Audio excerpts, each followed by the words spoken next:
Cruz.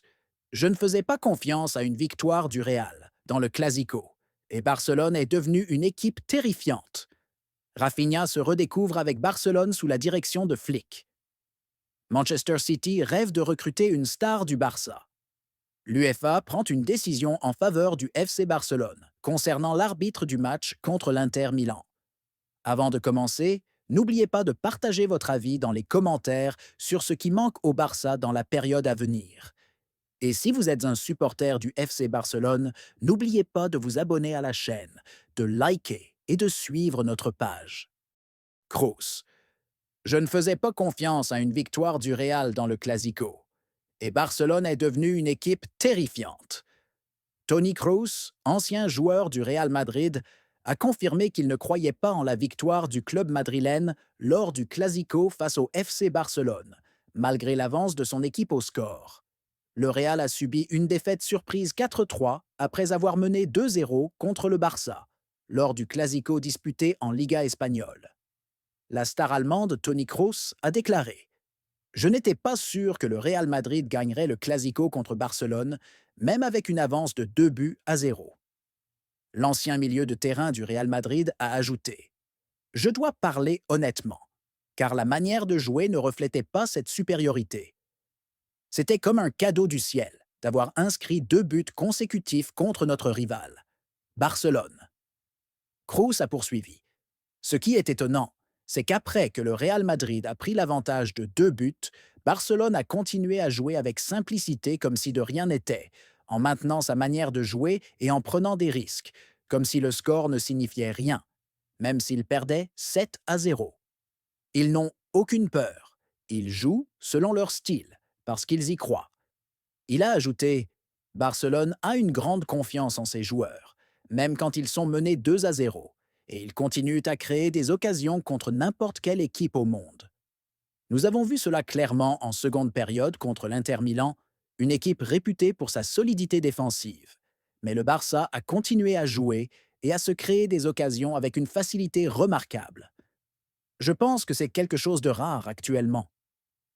Kroos a conclu: bien sûr, Barcelone possède de la qualité, mais le facteur principal ici, c'est la mentalité. Être mené de 2 buts et continuer à jouer comme si de rien n'était, sans aucun problème.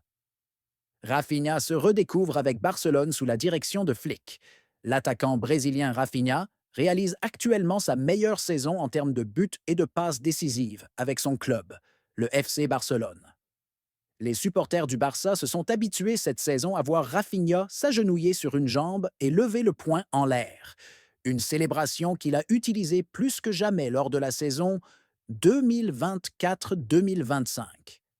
Le joueur du géant espagnol, qui porte le numéro 11, vit la meilleure saison de sa carrière en 2024 matière de participation au but, sa contribution ayant été essentielle à la conquête de 2 titres jusqu'à présent cette saison, en espérant en décrocher un autre. Rafinha s'est imposé comme buteur lors de sa 3e saison avec Barcelone, inscrivant 34 buts, toutes compétitions confondues, soit plus de 3 fois son total de buts en une saison auparavant, lui qui avait marqué 10 buts lors des saisons 2022-2023 et 2023-2024, selon le site officiel du club catalan ce mardi. Ce total le place derrière la star polonaise expérimentée, Robert Lewandowski, meilleur buteur du Barça cette saison, avec 40 buts, toutes compétitions confondues. Toutefois, Rafinha est le meilleur buteur du Barça en Ligue des Champions cette saison avec 13 buts, auxquels s'ajoutent 18 buts en Liga, 4 en Coupe du Roi et 1 en Supercoupe d'Espagne. Rafinha a poursuivi sa série en marquant 2 buts lors de la victoire 4-3 du Barça contre le Real Madrid, dimanche dernier en Liga, prouvant son importance dans les grands rendez-vous. Rafinha ne s'est pas illustré uniquement en tant que buteur cette saison, mais aussi en tant que passeur, avec 22 passes décisives. À titre de comparaison, il en avait délivré 23 au total sur les 2 saisons précédentes, 12 en 2022-2023 et 11 en 2023-2024. Cette saison, la star de la sélection a participé à 56 des 167 buts inscrits par Barcelone, en 52 matchs, toutes compétitions confondues, ce qui souligne l'importance du joueur brésilien pour l'entraîneur allemand Hansi Flick. À noter que le FC Barcelone est sur le point de remporter la Liga pour la 28e fois de son histoire, occupant actuellement la première place avec 82 points, soit 7 points d'avance sur son poursuivant immédiat, le Real Madrid, à 3 journées de la fin. Le Barça a remporté cette saison la Supercoupe d'Espagne en janvier dernier et la Coupe du Roi le mois dernier, après avoir battu le Real Madrid en finale des deux compétitions. Manchester City rêve de recruter la star du FC Barcelone.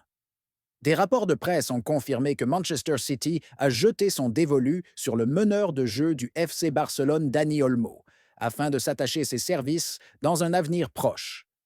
Le club de Premier League cherche à renforcer son milieu de terrain avec un numéro 10 moderne en vue de la saison prochaine. Manchester City s'intéresse à Dani Olmo du FC Barcelone. On dit que l'international espagnol, qui a toujours été admiré par le staff technique de Pep Guardiola, figure en tête de la liste des priorités de Manchester City pour le mercato estival. L'intérêt de Manchester City découle de son désir de recruter un milieu offensif polyvalent capable de faire le lien entre les lignes, de créer des occasions et de contribuer à marquer des buts, une qualité qui fera défaut après le départ de Kevin De Bruyne. À cet égard, Olmo remplit toutes les conditions mentionnées dans les paragraphes précédents, ce qui en fait la cible principale du club anglais pour le mercato d'été. Il est intéressant de noter que malgré les intentions de Manchester City, le transfert n'est pas une tâche facile. Olmo est revenu au FC Barcelone il y a moins d'un an seulement, réalisant ainsi son rêve de jouer pour le club où il a effectué sa formation.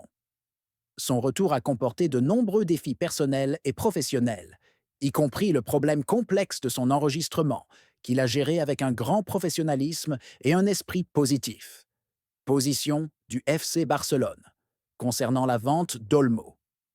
De son côté, le Barça ne pense actuellement pas à vendre Olmo, car le club est conscient de sa valeur et de son rôle important cette saison sous la houlette de Hansi Flick, même si sa saison a été perturbée par des blessures musculaires et des problèmes extrasportifs. Cependant, le joueur a réussi à marquer 11 buts et délivrer 6 passes décisives en 36 matchs, toutes compétitions confondues. Un rendement respectable pour un joueur en pleine adaptation à un nouveau système dans un environnement exigeant. Cela dit, la situation pourrait évoluer rapidement si Manchester City propose une offre séduisante. Étant donné la situation financière difficile du FC Barcelone et son besoin d'équilibrer ses comptes, tout en renforçant les postes clés de l'équipe, une offre importante, notamment si elle dépasse les 60 à 70 millions d'euros, pourrait forcer le club à envisager au moins d'entrer en négociation.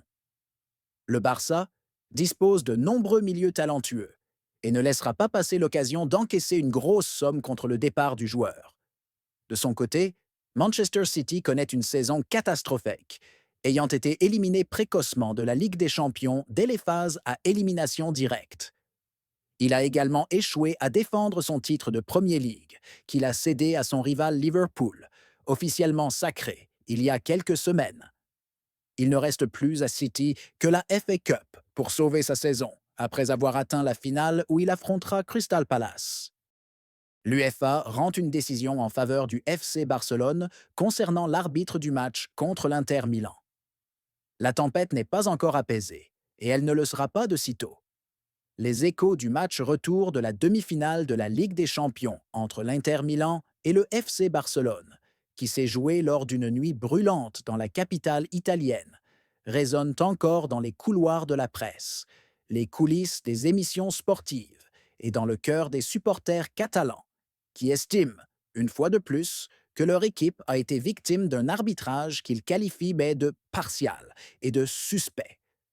L'arbitre polonais Szymon Marciniak s'est retrouvé au centre de la tempête, passant de garant présumé de la justice sportive à personnage controversé, cible directe des critiques des médias catalans et de la colère du public blaugrana. Des décisions contestées et une colère catalane sans limite. Le match, qui s'est terminé sur une victoire 4-3 de l'Inter Milan, a été marqué par plusieurs décisions arbitrales qui ont suscité de nombreuses interrogations, non seulement de la part des supporters du Barça, mais aussi d'anciens arbitres et de médias neutres. Parmi les actions les plus discutées, un pénalty controversé en faveur de l'Inter à la 82e minute, après un léger contact jugé par beaucoup insuffisant pour mériter une telle sanction. Une main évidente d'un défenseur intériste dans la surface ignorée par l'arbitre, mais surtout une intervention brutale sur Lamine Yamal à la 88e minute qui n'a valu au défenseur italien qu'un simple carton jaune, alors que certains y voyaient un rouge direct. Tout cela est venu ternir une belle prestation de Barcelone, qui a mené plusieurs fois au score et frôlait la qualification pour la finale européenne. Mais un coup de sifflet décisif de Marcignac a tout fait basculer en quelques minutes, laissant le club catalan brisé, frustré et en colère, non seulement contre son adversaire, mais surtout contre un arbitre qu'ils estiment avoir manqué d'impartialité au moment crucial. Marcignac est l'amour blanc, l'accusation la plus grave. Les journaux catalans ne se sont pas contentés de critiquer les décisions de Marcignac. Ils sont allés plus loin, en le qualifiant de supporter du Real Madrid, éternel rival du Barça. Cette accusation n'est pas venue de nulle part. Elle s'appuie sur plusieurs incidents antérieurs, notamment une action célèbre de la saison passée où le défenseur néerlandais Matthijs de Ligt, alors joueur du Bayern Munich, avait marqué contre le Real Madrid après un ballon repoussé. Marcignac avait sifflé avant que le ballon n'entre dans les filets, déclenchant une vive polémique et laissant entendre qu'il avait sifflé trop tôt sans justification. Avec les événements récents de la demi-finale entre le Barça et l'Inter, la presse catalane a reconnecté les fils et remis en question l'impartialité de l'arbitre polonais. Il pose ouvertement la question. Comment un arbitre avec un tel historique douteux dans les matchs du Real Madrid peut-il être désigné pour diriger un match aussi crucial pour le FC Barcelone? N'y a-t-il pas là un conflit d'intérêts manifeste, ou au moins une violation du principe de neutralité qui devrait être fondamental dans l'arbitrage européen? L'UEFA réagit enfin, mais trop tard. Face à cette vague de critiques, l'Union européenne de football, UEFA, n'a eu d'autre choix que de prendre une décision, que certains considèrent comme une reconnaissance implicite qu'il y a eu un problème ce soir-là. En effet, l'UEFA a décidé d'écarter Simone Marcignac de l'arbitrage de toutes les finales européennes de cette saison, finale de la Ligue des Champions, finale de la Ligue Europa et même la finale de la Ligue Europa Conférence. Le journal catalan Sport a indiqué que Marcignac figurait parmi les principaux candidats pour officier l'une de ces finales. Mais la pression médiatique et la colère grandissante ont poussé l'instance européenne à prendre cette mesure préventive, dans une tentative d'éteindre l'incendie et de calmer l'opinion publique, surtout en Espagne. Mais la grande question reste posée. Est-ce suffisant? Le fait d'écarter Marcignac des finales suffit-il à redonner au FC Barcelone sa chance de disputer la finale? Peut-on compenser la perte d'un travail de toute une saison, gâché en une nuit qui aurait dû se décider sur le terrain, et non au sifflet douteux d'un arbitre, une colère populaire et une clameur dans les tribunes? Ce n'est pas seulement la presse qui s'est enflammée après le match. Les supporters catalans ont eux aussi exprimé leur colère, tant sur les réseaux sociaux que dans les rues de Barcelone. Des banderoles sont apparues avec des slogans comme Justice truquée, l'UEFA contre Barcelone ou encore Marcignac, l'arbitre royal.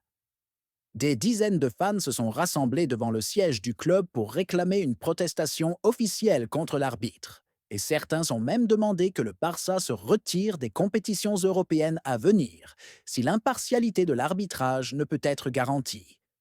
Où est Colina? Et où est la commission des arbitres?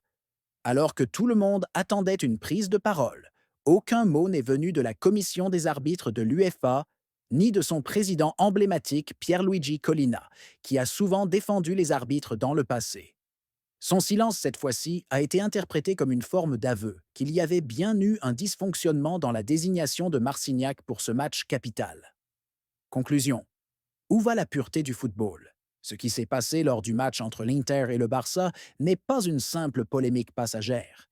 C'est le symptôme d'une crise de confiance croissante entre les grands clubs et l'UEFA, surtout en ce qui concerne l'arbitrage. Quand un club de la taille du FC Barcelone, avec son histoire et ses supporters, se sent lésé par des décisions douteuses et voit son adversaire bénéficier de cadeaux arbitrales, le football perd alors en authenticité et s'apparente plus à une mise en scène qu'à un véritable sport. Marcignac ne dirigera peut-être pas de finale cette saison, mais ses décisions resteront gravées dans la mémoire de chaque supporter catalan comme un nouveau rappel amer. Parfois, c'est l'arbitre, et non le ballon, qui détermine le destin d'un club tout entier.